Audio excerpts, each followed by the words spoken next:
So Scotland's taking a hard look at its entire school curriculum. They're asking a really fundamental question. Are we teaching our kids what truly matters for the future?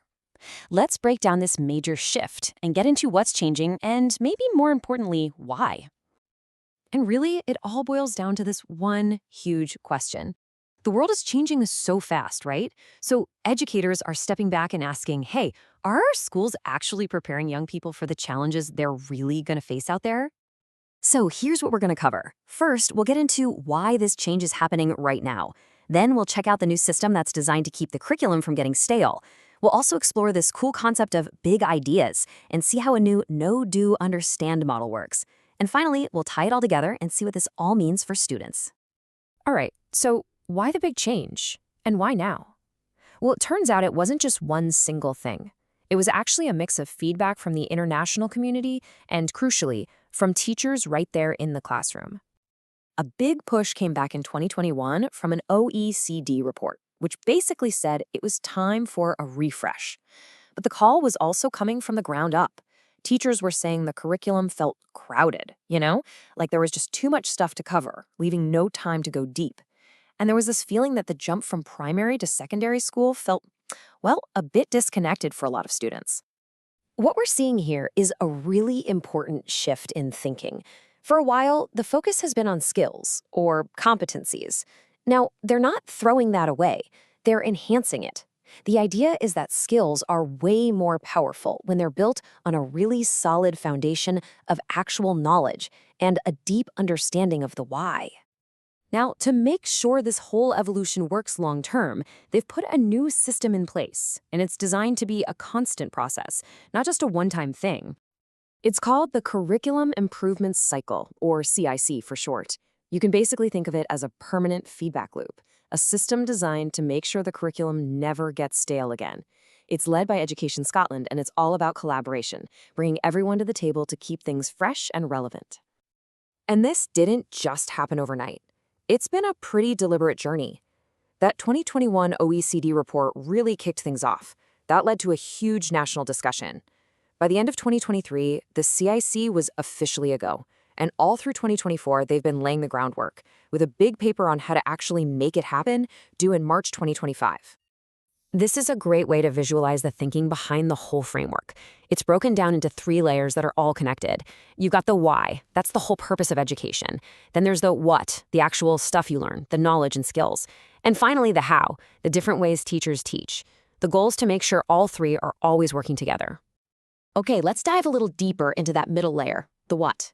Because a huge part of this new approach is a really powerful concept they're calling big ideas. So, what on earth is a big idea? Well, think of it like the trunk of a tree. It's this big central concept that all the little branches and leaves, the individual facts, connect to. Instead of just learning a long list of random details, students learn the core principle that gives all those details meaning and structure. This quote absolutely nails it. Big ideas act as conceptual pegs. They give students a mental framework, somewhere to hang new information. It makes learning feel less like just memorizing stuff and more like you're actually building a complete picture of how the world works. Okay, let's make this real. What does a big idea actually look like in, say, science? Well, one might be, all material in the universe is made of very small particles. That one idea connects chemistry, physics, biology, everything. Or how about this one? Objects can affect other objects at a distance. That explains gravity, magnetism, you name it. See, they're not just facts, they're these powerful ideas that tie everything together. But, just having these great big ideas isn't enough. You have to figure out how to actually organize learning around them. And that's where this new, much clearer model for learning comes into play. If you remember, one of the big issues driving all of this was a bit of confusion around the role of knowledge itself. So this new framework tackles that problem head on. It forces you to ask, what do we want students to know? What do we want them to be able to do with it? And what do we want them to ultimately understand? So the team in Scotland looked around to see what's working elsewhere, and they took a lot of inspiration from places like British Columbia. As you can see, their model weaves together these 3 strands: what students know, what they can do, and what they understand. It's a model that's been shown to work really well. And this is Scotland's take on it. It's not just a simple list. The key thing to see here is that it's all interconnected. The know, the do, and the understand are constantly interacting. The knowledge you gain helps you practice new skills, and doing both of those things together is what builds that deeper, lasting understanding. Okay, so we've talked about frameworks and cycles and big ideas, but what does this actually mean for a student sitting in a classroom? What's the bottom line? At the end of the day, the ultimate goal here hasn't actually changed one bit. This entire reform is all about better delivering on the original promise of the curriculum, which is to help young people become successful learners, confident individuals, responsible citizens, and effective contributors. So, for learners, what's the takeaway? Well, hopefully learning is going to feel way less like just memorizing a bunch of random facts and more like you're putting together the pieces of a giant puzzle. The whole journey from age 3 to 18 should feel way more connected. And with a decluttered curriculum, teachers get more freedom to connect with their teaching to real-world stuff like sustainability or financial literacy.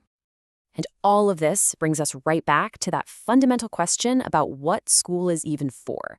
In a world that's changing by the second, in a world with endless information at our fingertips, what is the single most important thing we should be teaching the next generation? Is it a piece of knowledge, a particular skill, or maybe it's just the ability to keep on learning? It's a huge question, and it's one this new curriculum is trying really hard to answer.